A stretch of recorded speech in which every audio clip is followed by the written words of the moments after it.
bad. The board has been asked by several businesses and some residents whether or not we can add in to our existing lighting district, form another lighting district for them.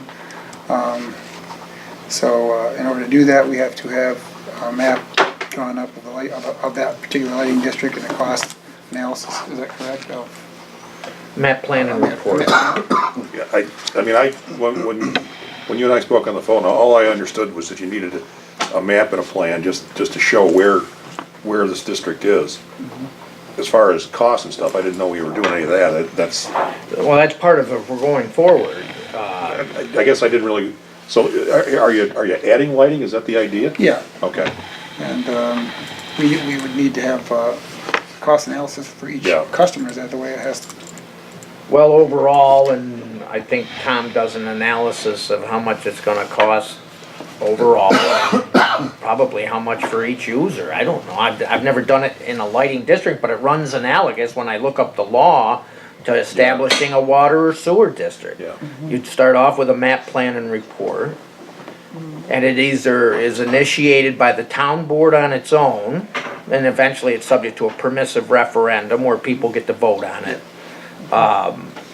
Or you get, the alternative way to start it is by people in the district, you have to have a Yeah. certain number of them Right, sign a petition. percentage, yeah. Usually the board which on is the its way own we is did Do you it, still have I to have think. do you still have to have a map plan and Yes, cost in either analysis scenario, way? Okay. yeah. See, that's a little bit more involved than what I understood, because I guess I just thought you needed to map out what you had, and that's the number I gave you. I'd have to do a little research as Yeah, far it's a as. little more involved. As far as how we're gonna come up with a cost, because there's probably a lot of different options. I'm sure there are, I mean, it depends on how you want to, There are a lot of communities that kind of, I think, work together with the utilities to put lighting in and, what's adequate and yeah, what's, because typically, you aren't metering light poles. You put them in and then you work with the utility and they charge you a certain amount for how many light fixtures you Yeah, have. I met with the electric Okay. company. Yeah, as a matter of fact, I thought NICEAG installed the lighting anyway, because They do. in the village here, we Yeah, they install it. we They ask us- increased some lighting, What and size lights we NICEAG want. just came and put them in. So we'd probably have to meet with them, kind of come up with the area that you're looking at doing, meet with them to come up with a cost, of because there's probably an upfront cost for installation, I would guess.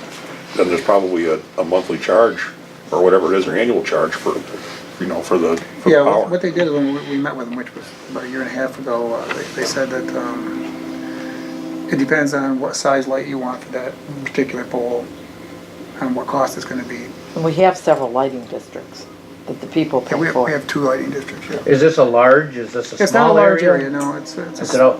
it's from the Maple City corner. Dodge up around the bowling alley. It's awful dark there, and we wanna, they've asked us to put some lighting in there, and behind the bowling alley and up around, Maple Court. Maple, Maple Court, yeah.